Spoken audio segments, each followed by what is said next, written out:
Hi, everyone. Thank you so much for coming to New Canaan Library's Author Talk with Charlotte McConaghy.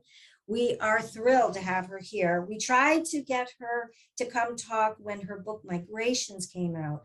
I remember that everyone was so excited about that book. Migrations was about the last flock of terns, sort of a futuristic book, the last flock of terns that her protagonist was searching where do they feed so that they stay alive. That was a very interesting book. Now she's here to talk with us about her second book, Once There Were Wolves. And Charlotte, thank you so much for being here with us. I hope that all is fine with little baby Finn. He's going to give you some time to talk with us. He is. He's asleep at the moment. His dad's looking after him. Thank you so much for having me. It's a pleasure to be here. So tell us about this book, Once There Were Wolves. From birds to wolves. Please tell us about this story. Sure. How it emerged in your mind. Yeah, sure. So Once There Were Wolves is the story of Inti Flynn, who is a wolf biologist who has been charged with reintroducing wolves, 14 grey wolves, into the Scottish Highlands in order to rewild the landscape there because it's suffering from human impact, essentially. And she's getting a lot of pushback from the locals there because it's a very tight-knit farming community and they're understandably frightened of a predator being introduced to prey on their livestock and, you know, as they see it, pose a threat to their children. But everything kind of seems to be like it might be going okay for Inti and the project until she stumbles upon the body of a farmer, and she knows immediately that the townsfolk are going to blame the wolves for this, but she's sure that it wasn't the wolves who did it. So she makes a very reckless decision to protect her wolves, and she buries the body and then kind of tries to set out to figure out who has actually done it. It's a love story. It's a murder mystery. It's a story of sisters and family. And I think ultimately it's the story of what it means to rewild not just a landscape, but ourselves as well. And so that book sort of came to me, it kind of came to me in a very strong rush, very quickly, all in one piece. Migrations was different. It came very slowly in lots of different pieces over a long time. But Wolves was just this really kind of an explosion in my mind. And it actually came about when I was reading about how wolves have the power to save forests. But that a lot of local communities don't want wolves to be reintroduced, despite their incredible power over their environments. And so I sort of knew that I wanted to write a story about the woman who was going to do this, take this on, despite how difficult it would be. I'm curious, you know, as you're telling this, and even when I was reading Once There Were Wolves, had you read American Wolf by, I think it's Nate Blakeslee or Blakeslee? Yeah, I actually haven't. I've read a lot of the literature about the Yellowstone reintroduction project. That was where my research was kind of based on. But I know you mentioned that actually. You mentioned that in Once There Were Wolves. Yes. Well, I mean, it's an amazing precedent to kind of follow, and what's great about it is that a lot of the people who worked on that project have written books about it. So there's so much information that you can kind of find out about, and all these beautiful, rich first-person accounts of what it's actually like to work with wolves. But for some reason, that one, which seems to be the most famous because everyone brings it up to me, slips through my fingers. No, not at all. I need to read it, clearly. What's amazing about that book, and then I'll be just brief about it, is that I thought it was just going to be about wolves, but it wasn't really. I mean, you certainly learn about them. Yeah. But you have just taught me about how they bring the environment back. They were mainly there to sort of take care of herds of elk, and that were also overrunning and doing that, damaging the environment of Yellowstone. But what the book was really about was the politics and the ranchers and all of their perspectives. It was fascinating. And so anyway, I highly recommend, if people have interests in wolves, if people have enjoyed, Once There Were Wolves, the American Wolf is just an interesting thing to read about. It's about that. It's very interesting.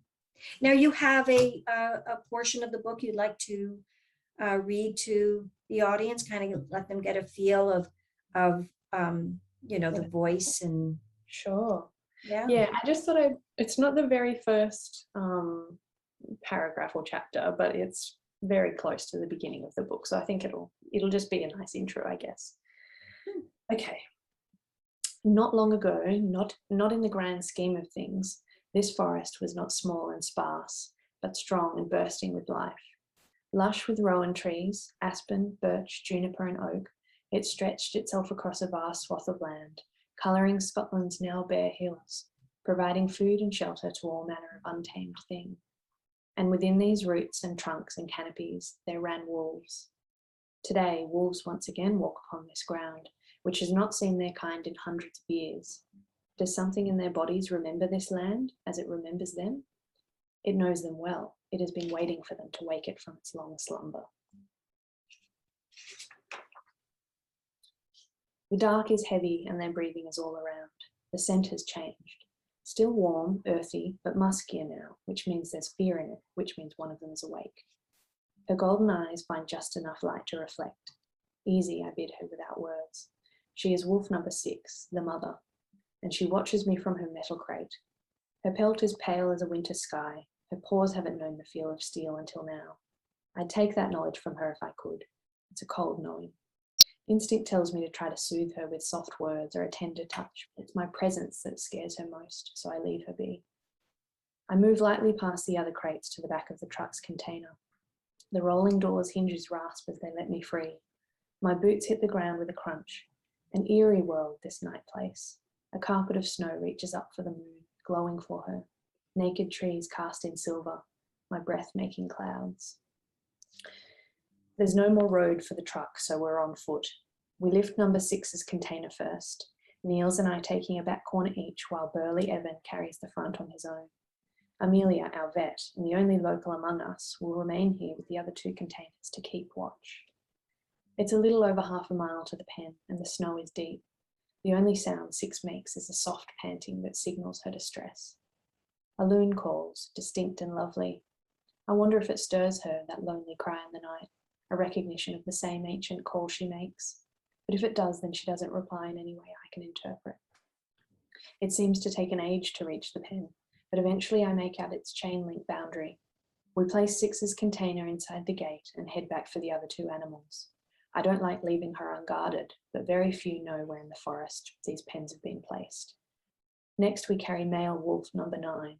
He is a massive creature, so this second hike is harder than the first, but he hasn't yet woken from his sleep, so there is that at least. The third wolf is a yearling female, number 13. She is 6's daughter and lighter than either of the adults. By the time we've carried 13 to the pen, it's nearly dawn and exhaustion has set into my bones, but there is excitement too and worry. Female number 6 and male number 9 have never met. They're not from the same pack, but we are placing them in a pen together in the hopes they will decide they like each other. We need breeding pairs for this to work. It's just as likely they'll kill each other. We open the 3 containers and move out of the pen. 6, singularly conscious, doesn't move. Not until we retreat as far as we can without losing sight of them. She doesn't like the scent of us. Soon we see her lithe form rise and pad out onto the snow. She's nearly as white as the ground she walks so lightly upon. She too glows. A few seconds pass as she lifts her muzzle to smell the air, maybe taking note of the leather radio collar we've placed around her neck. And then, instead of exploring the new world, she lopes quickly to her daughter's container and lies beside it. It stirs something in me, something warm and fragile I've come to dread. There is danger here for me. Let's call her Ash, Evan says.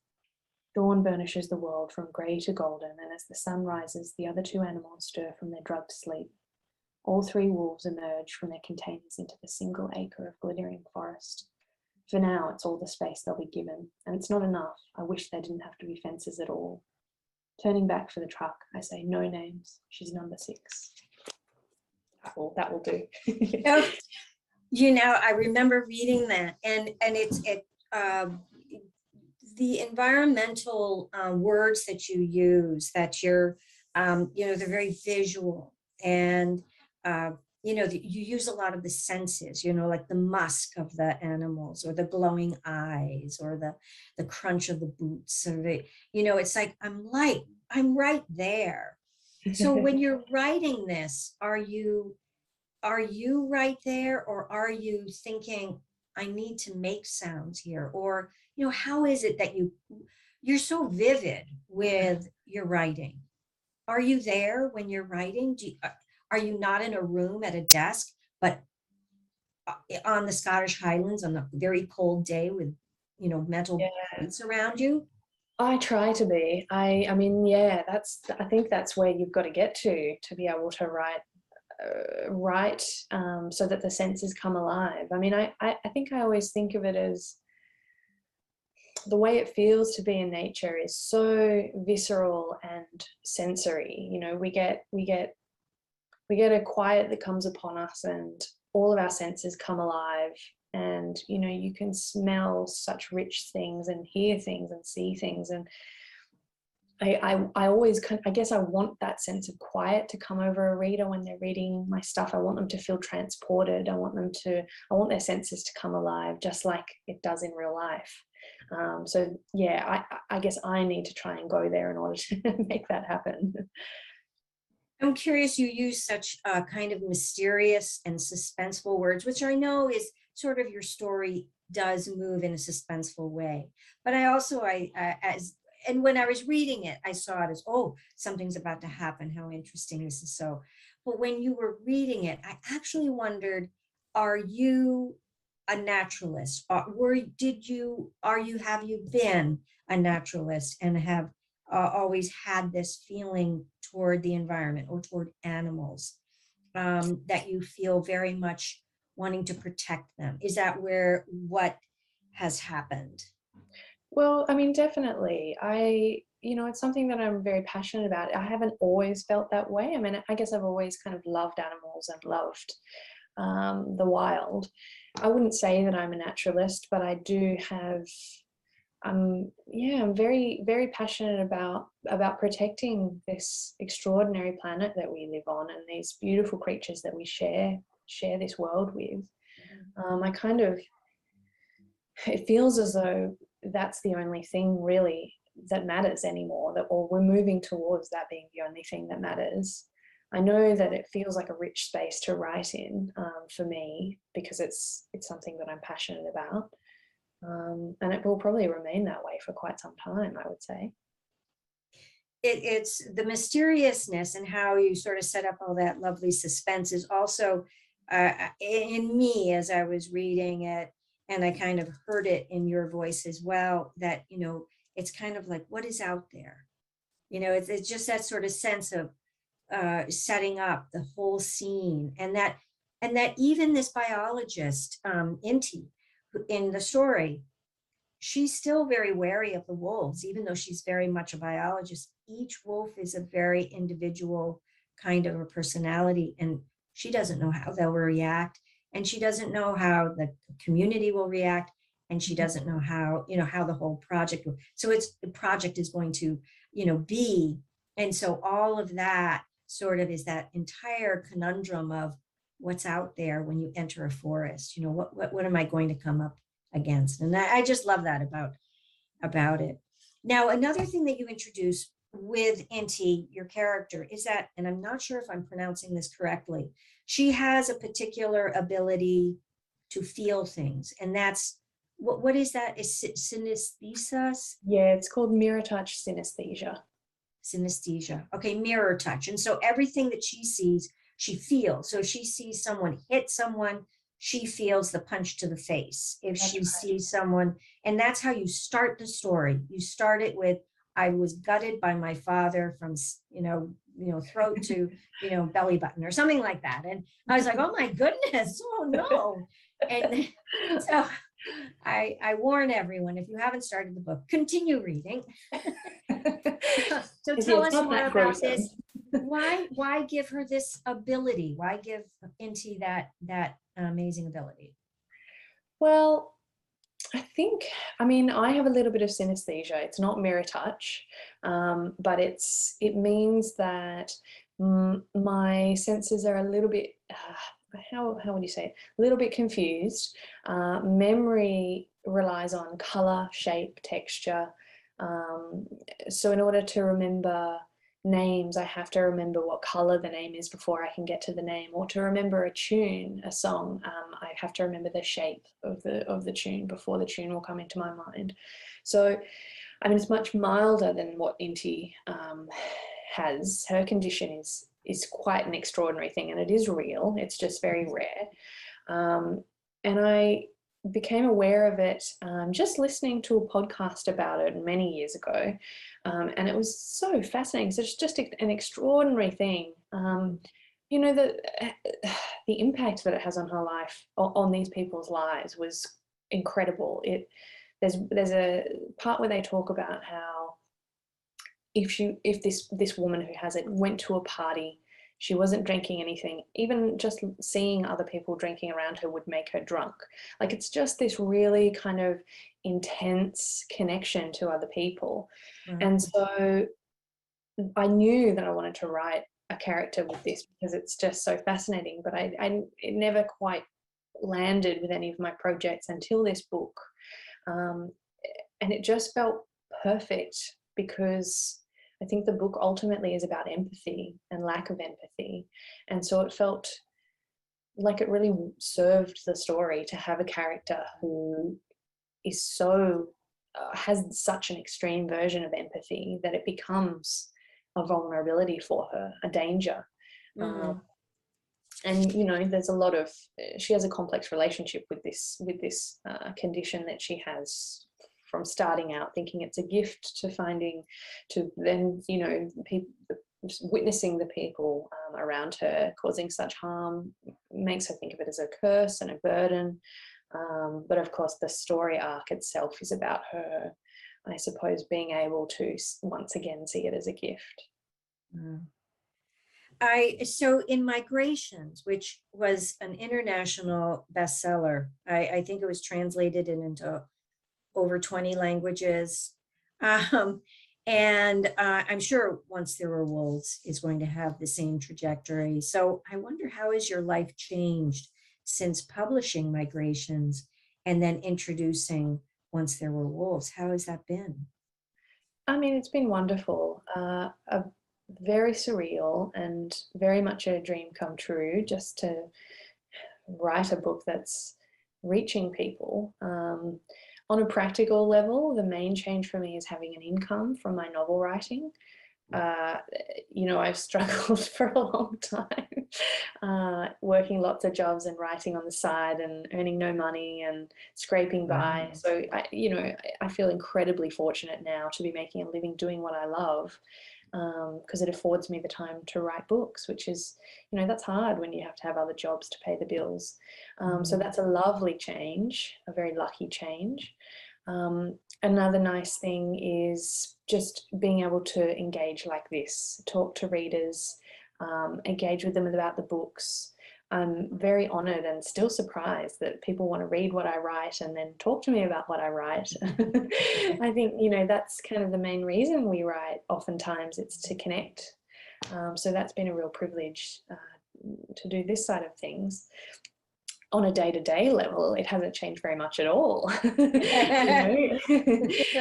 My life looks very much the same. I still write in my little home office. I still spend a lot of time reading and walking. And I mean, apart from the major life change, which is just having had my baby, that doesn't really have anything to do with books. Yeah. So how do you choose your environmental storylines? Migrations, you were set off to the sea. And here in Once There Were Wolves, we're in the Scottish Highlands. Is it what draws you? Is it the setting, the plight of the setting, or such as you were saying, Scottish Highlands is in need of repair, the terrain needs the wolves, or is it that it's the plight of the animals? I mean, do you have one or the other that you feel most akin to? I think I would say first I tend to go to the animal, and then that takes me to the setting, but ultimately it's both. It's funny, like I don't think that I set out to choose environmental stories exactly, but something has to spark my imagination and it has to spark my emotions. And if an idea can do both of those things, then I know it's worth pursuing. And I think in my life at the moment, writing about the natural world is a passion. It's the thing that I care about most. And so there, I guess that's why those are the ideas that tend to stick. I just find a bit of meaty juiciness in them. With migrations, I wasn't necessarily setting out to write about climate change, which seems mad, I know, because the book is very much about that. But initially, I just wanted to write about a woman who had an intense connection to nature, who was wilder than most people, and who was migratory like the birds she loves so much. And I found that in doing that, in writing about that connection to nature, I couldn't not take into account our impact on it.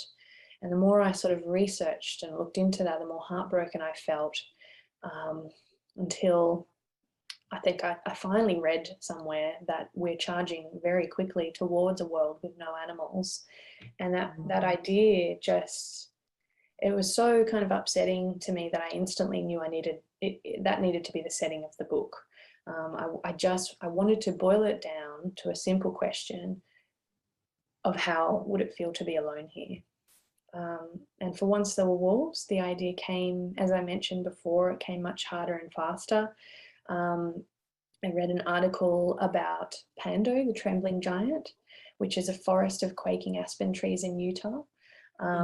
Except that it's not actually a forest, it's one tree. It's all connected by a giant root system under the ground. And it's the largest and oldest living organism in the world. And some scientists think that it might be 1 million years old, but it's dying and due to human impact.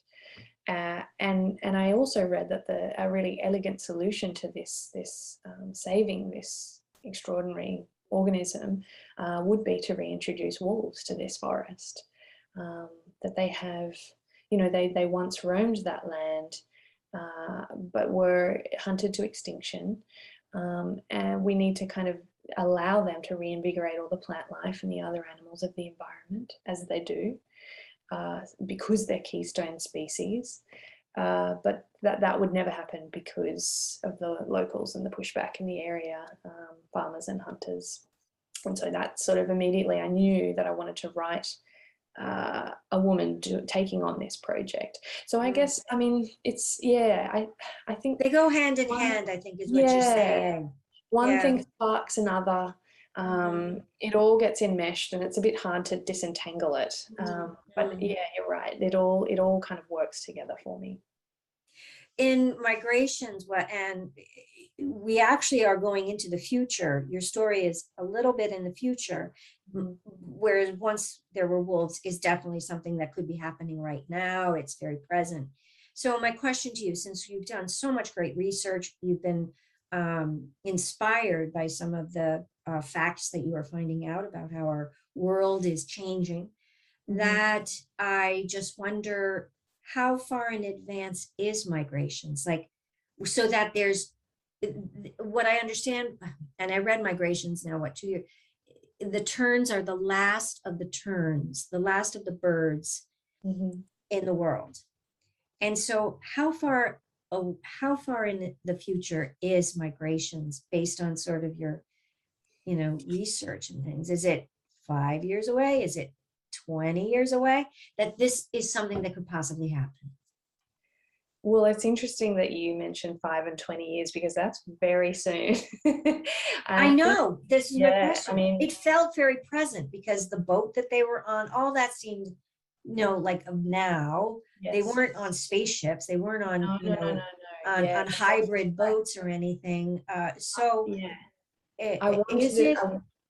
I wanted it to feel very present and very. I wanted the world to be very familiar. Basically, the world that we live in now. Because I do think that's the way to make it more confronting and more real, that this really is an issue that is so present. I don't know how far away we are from this terrible future, and I hope that we don't get there. I think maybe how you read the book depends a little on whether or not you're an optimist or a pessimist in terms of how far away you see it being. Yeah. It will be a very bad day if we reach the point where there are no longer birds in the sky. Yeah, I mean, look, I hope it's not soon, but my fear is that it's coming very quickly. Mm. So in the last decade, as a reader advisor, I've noticed that there's a new genre that is forming. And we've already talked about it sort of with climate and things. It's actually being labeled as climate fiction or cli-fi, which is sort of a little bit sci-fi. It's called cli-fi. And your two books fit right into this new genre. Tell us about the research that you must do in order to be authentic to the environmentalists that might be reading this. I mean, do you have a fear about putting in wrong information, that you might be too imaginative, that it wouldn't be correct, and you have to go back and talk to specialists and say, is this correct? Do you have to do that? Do you feel there is that need? Have people gotten back to you to say, wait a minute, this is, a little far out there? I don't know. Tell us, is there a lot of? Yeah, I mean, I definitely grapple with that.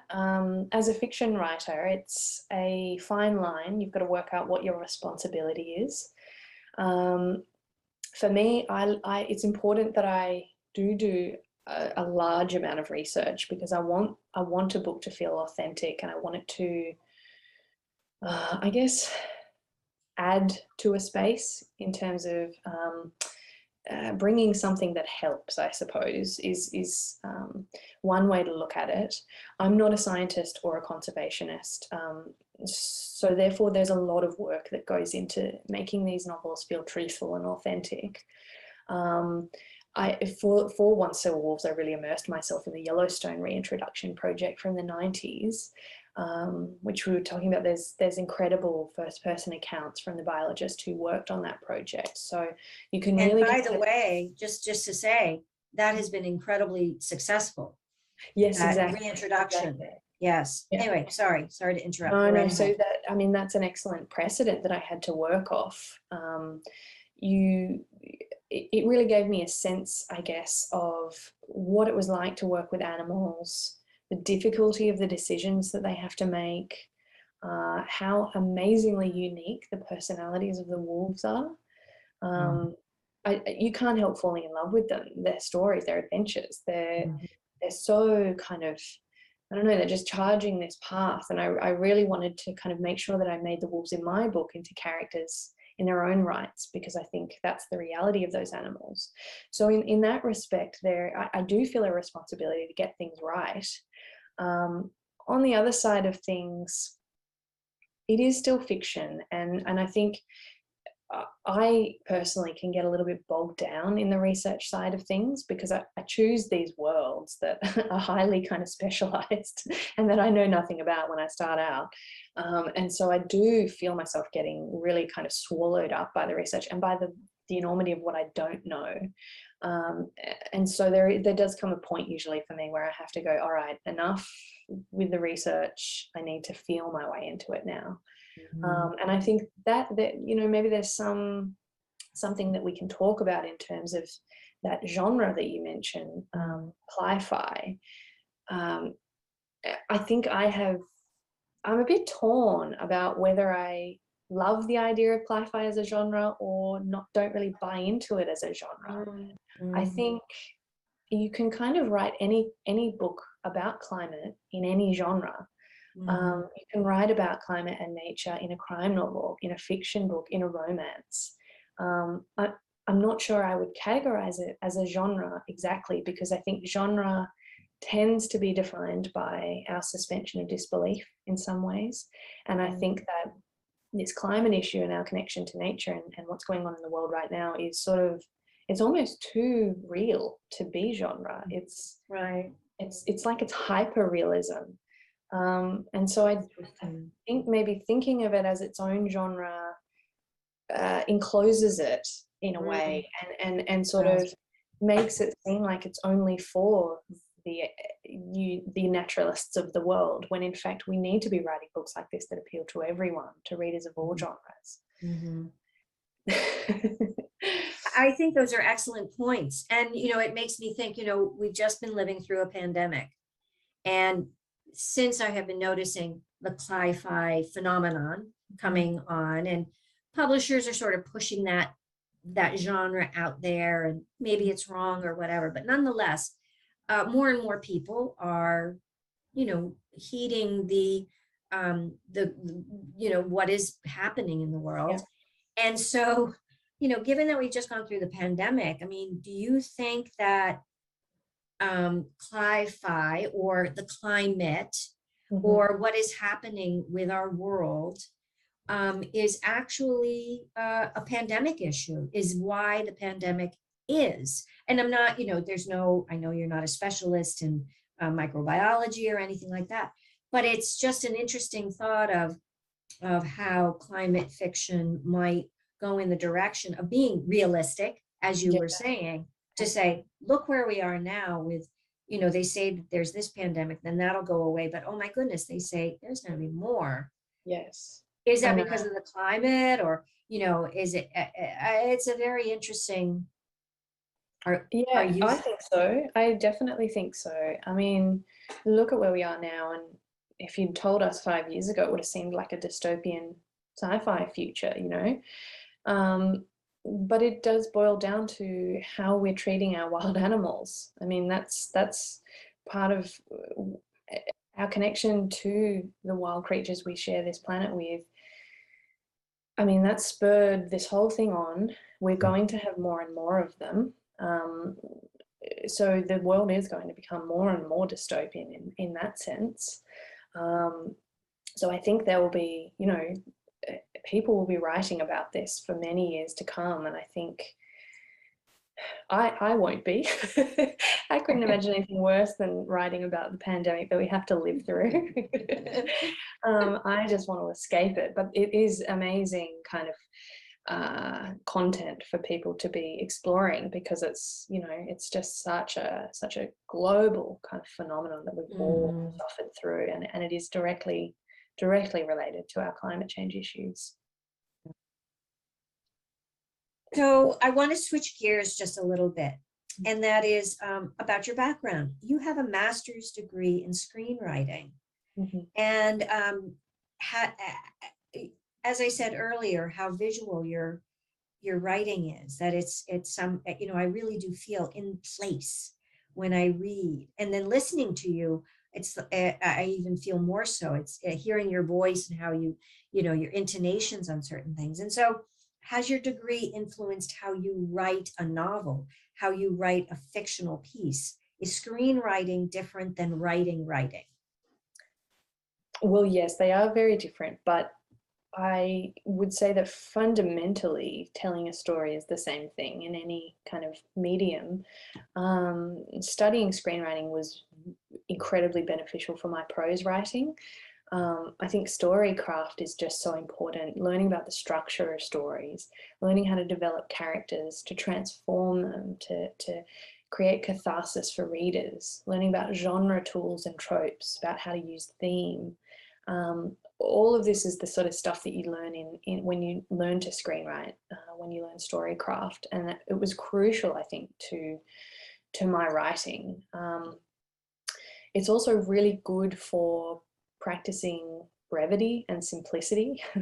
I think I can, be a bit of an overwriter sometimes, but once you write a script, you see how important it is for kind of every single scene to be moving the story forward or developing your characters, you start cutting all the fat and getting to the heart of things, which really helps with your rhythm and pacing, helps with connecting to characters. I think as you've mentioned, screenwriting really encourages you to think visually, which is another thing that helps bring prose to life. You really have to kind of think, okay, what are we seeing here? How am I experiencing this story? So yes, I mean, it has been wonderful for my writing in every respect. Well, so Migrations is in the news as it's going to become a movie. And congratulations on that. That's very exciting. I've heard that the actress Claire Foy she is the actress who played the Queen in The Crown. She was Queen Elizabeth, for the audience who may not know who Claire Foy is. She is going to play Franny in Migrations. And she's selected to play Franny. So by any chance, are you given the chance to write that screenplay since you have this degree? Or are they giving it to someone else? Yeah, no, I'm not writing it, sadly. Oh. I sold the movie rights, which means that I pass them over and give them to a producer, and they pretty much do whatever they want with the project. So they've brought on a writer and a director, and I'm just really hoping that they can kind of do a good job with it. But more than that, I'm hoping that they can just get it made. It's such a hard thing to get film financed. But I am currently in talks about the adaptation of Once There Were Wolves, and me possibly being attached to write the screenplays for that. We're hoping to adapt it into a 6-part TV series. So that would be very exciting. Wow, you have two big projects, Migrations movie with Claire Foy, and now Once There Were Wolves, a possible 6-part series, which the world loves TV series. And then you have a little boy. I think you're busy. I'm very busy.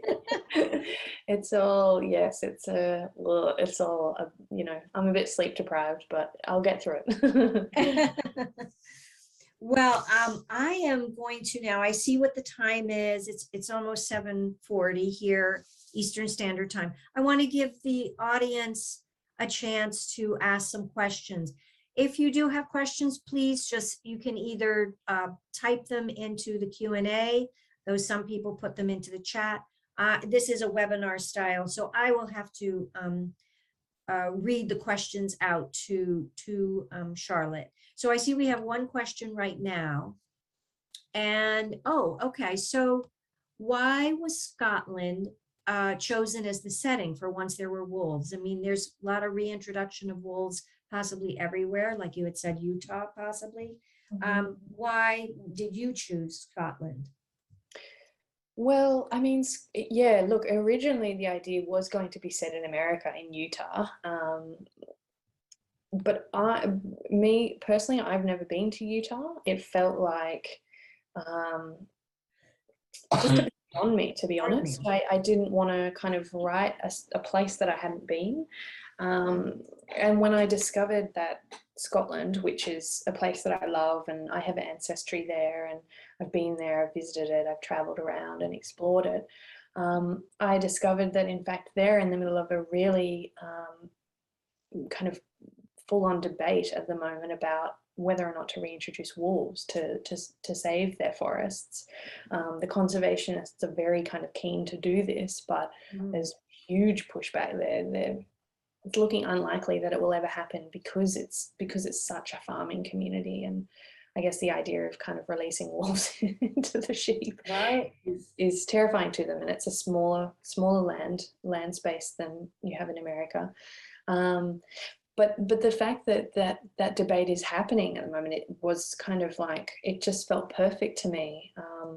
Suddenly there was this land rich for this story, and it's a place that I love. So, and it's moody. It felt kind of perfect for a slightly noir, crimey mystery story. The kind of landscape there is so beautiful and wild, and yeah, I don't know, it just, everything kind of fell into place for me about Scotland, and it also was a good excuse for me to go there again. To Well, do it the also, if you're going to do a 6-part series, everyone I think loves the Scottish landscape to escape to. You know, yeah, we're all busy with our lives, and I think that Scotland would have been, the Highlands there would have just taken us to a yeah, realm that was pretty amazing. yeah. So here's another question. How do wolves restore, preserve an environment? Do you know, can you explain that? Sure. So wolves are, they're an apex predator, which means that in an environment, we need predators in order to keep the herbivore populations under control. So what happens when we kill off our predators? The deer run rampant. And when the deer run rampant, they trample all the new shoots from the plants and the trees, and they stop anything from growing.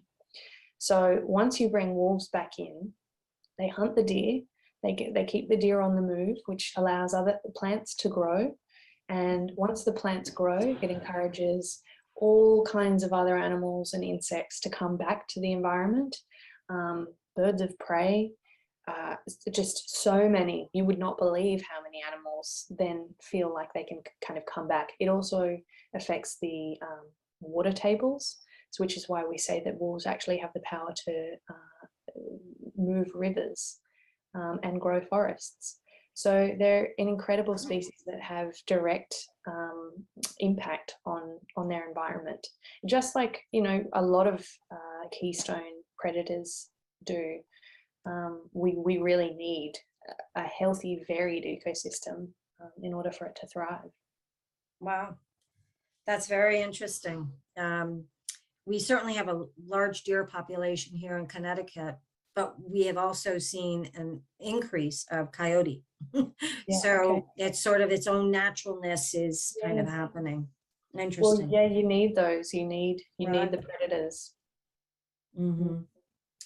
So another question, do you love animals, or did you love animals as a child, and were your parents similar in their outlook? As in similar to the parents in the book, or just similar as in loving animals? If your parents, were they similar to your love of animals or the environment? Am I answering that correctly, Sandra? I'm reading your question verbatim, so Yeah. type. Yeah, I mean, of course, yes, I've always loved animals.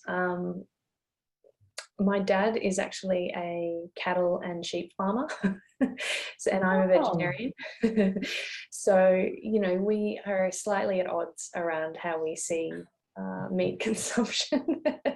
But, you know, it just gives me really good insight into the struggles of, you know, small farmers. And I think that's why I wanted to kind of create a book where both the sides are fleshed out and complex and sympathetic. I didn't want it to feel like the farmers were the kind of baddies of a story, because I just don't think that's realistic at all. It's, I mean, big conglomerates are really kind of ruining the environment, but the small independent farmers who are, you know, farming sustainably and organically, they kind of live under immense financial pressure, and it's not as easy just to sort of say, well, you have to stop doing that, when that's what they know, what they're good at.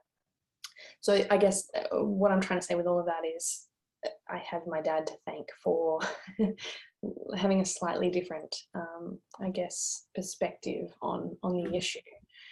He's someone who loves his land and loves animals. We always had pets growing up. But, you know, it's not like I was out kind of roaming forests and meeting up with wolves. That's definitely a bit of, it's definitely a wish fulfillment thing that I like to write into my characters. I guess I love that they're wilder than I am, and they're more connected to nature and wildlife than I am. I think people always do enjoy the distance between human and animal, and yet there is a lot of, I think in your book you draw a lot of parallels of how humans do act like animals, and animals are similar, in the way you discuss Yeah. the family of the wolves and the personality of the wolves. And you definitely draw that into your story. It's just, in a way, it's comforting to know that we are all kind of this kingdom, in a sense. Yeah. It's where we are all going to have to reside. So there's that aspect of the animal world that I think people are all very curious about and feel akin to. Yes, totally. Yeah, I think you're spot on with that. And it's kind of been a bit of our problem that we've separated ourselves from the rest of the animal kingdom and now sit apart. And I think that's the kind of lovely idea about rewilding, is that we get to look at how we can reconnect and find harmony that we've kind of lost. So another question is, I love the twins' father and all the wisdom and love he shared about nature. I will never forget the line, all creatures know love. Who did you base that character on? Oh,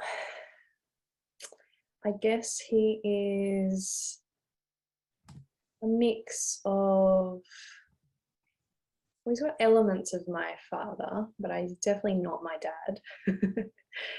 He has elements of my partner, who's very loving towards the planet and animals, and tries to really live lightly upon the world and to reduce his impact.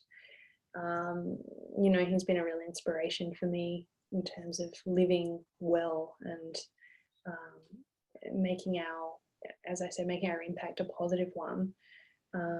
Try and live as sustainably as possible. So I guess he's a bit of an amalgamation of them, but also just his own kind of creature. I think all my characters are their own people. I find it a bit of it feels emotionally dangerous for me to base my characters too much on real people that I know. So I tend to sort of like to just imagine them and let them be their own people, really. So I'm just curious if you are writing another book, or are you busy with your new motherhood role? Have you started another project? I have, yeah. So I've had to pause it for a little while, maternity leave, but I am working on a new novel, which I will be submitting next year to my publishers, and it's set on a subantarctic island.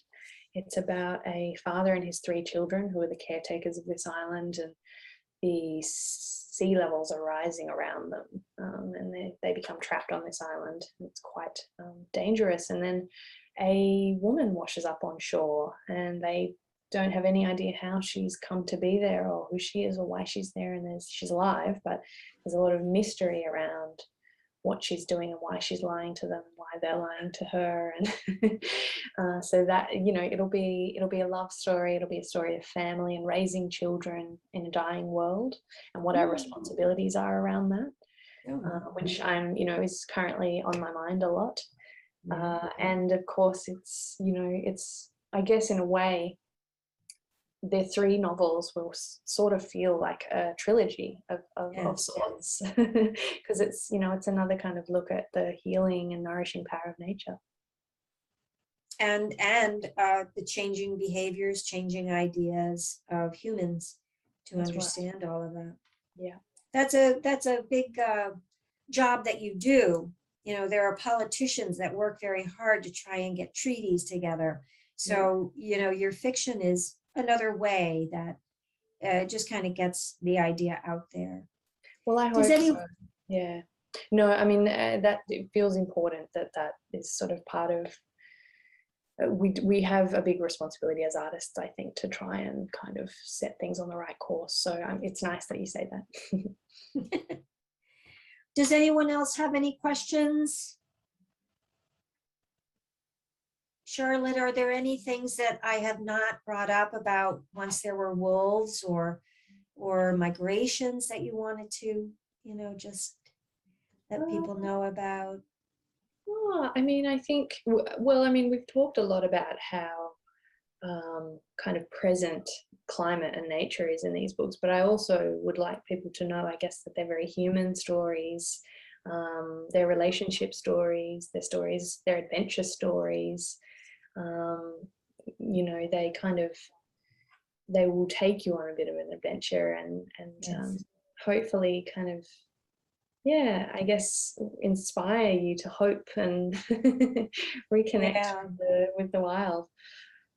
There's we had an author here at New Canaan Library a few years ago. It was prior to the pandemic, and you may have heard of her, Delia Owens, and she wrote Where the Crawdads Sing.